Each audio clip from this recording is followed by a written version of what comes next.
Down here at Black Point in D'Entrecasteaux National Park, we have massive big hexagonal basalt columns formed from lava oozing out into the ocean and cooling very rapidly when the continent split apart 120 million years ago. This basalt actually forms a bit of a plug. Where we're standing here on the coastline is sitting on top of the Yarragadee aquifer, and the basalt acts as a bit of a plug and stops all this beautiful fresh water from flowing straight out into the ocean. Because we have this Yarragadee aquifer underneath the coastline through here, the whole coastal plain is just a series of freshwater lakes. Some of them are ephemeral and will only fill up over winter after a bit of rain, but some of them are permanent as well, including Lake Jasper and Lake Yeagerup. And they're basically perched lakes. They just sit on top of the aquifer all year round. Because D'Entrecasteaux National Park along the south coast here is exposed to the big southwesterlies that come through from Antarctica, we do get some pretty big seas. And where you get these little coves, particularly here at Black Point amongst the basalt, you'll end up with these blowholes where the water just moves its way up into it, and it creates these little explosions when it hits the edges. And it's really dynamic, really powerful, and just shows how wonderful Mother Nature can be.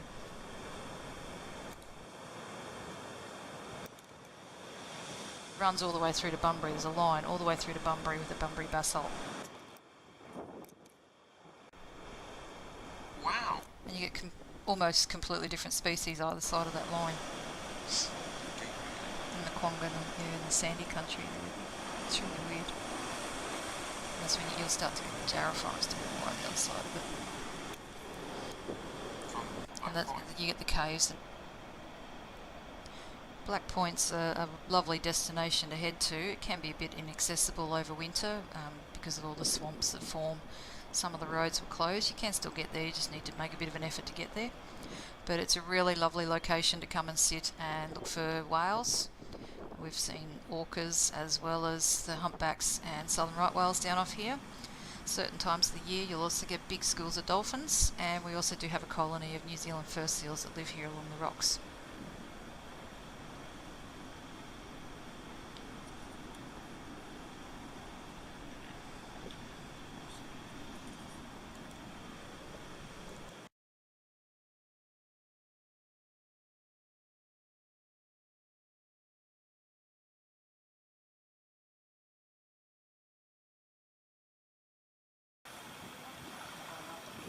Lake Jasper is one of the biggest freshwater lakes that we have down here in the coastal plain.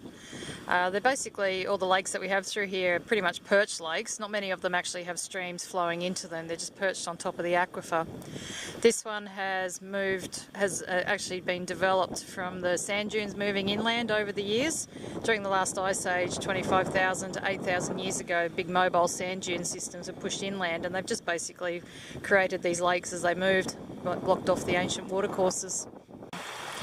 In Lake Jasper here, they have found significant Aboriginal heritage sites, middens and areas where they were camping. The lake used to be a lot smaller than now. Over time, it's basically become larger and larger. But yeah, it's one of our significant Aboriginal sites down here.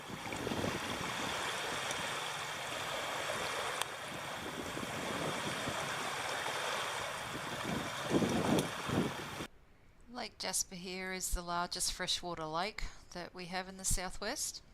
It's a perched lake. It's been formed by the dunes moving inland since the last ice age. There's actually Aboriginal heritage sites in the centre that show that it used to be a much smaller lake, and there's old campsites and everything around the edge of the lake. They're now submerged underneath all the water, but they have been found and researched. The lake is much larger now, and it's another tourist destination. It used to be able to do water sports and everything there, but now it's been powered water sports are no longer allowed, which is good. It's a really good haven for aquatic bird life.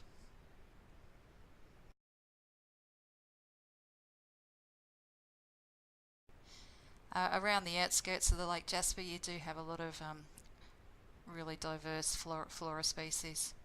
Beautiful in wildflower season. Huge variety of different plants to see there. Is there any idea on how old this is? The lake itself. The lake, maybe, or the geology, the surrounding It's part of the Scott Post coastal plains, so it's part of the ancient continent landmass. But yeah, there are old overlying dune systems that the lake is actually sitting in.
Okay, we're just here at Surfers Cove. We're up on consolidated limestone on top of the older basalt.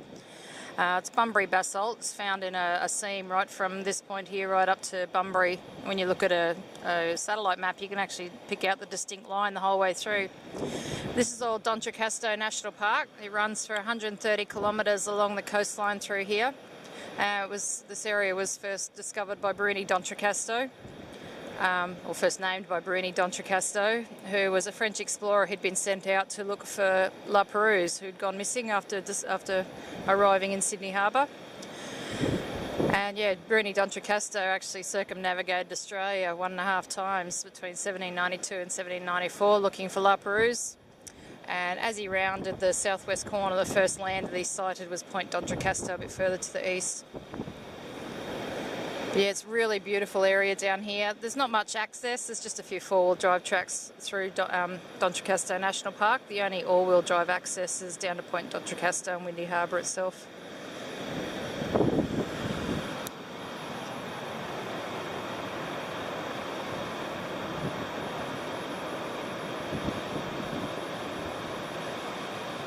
been down here some days with a massive swell.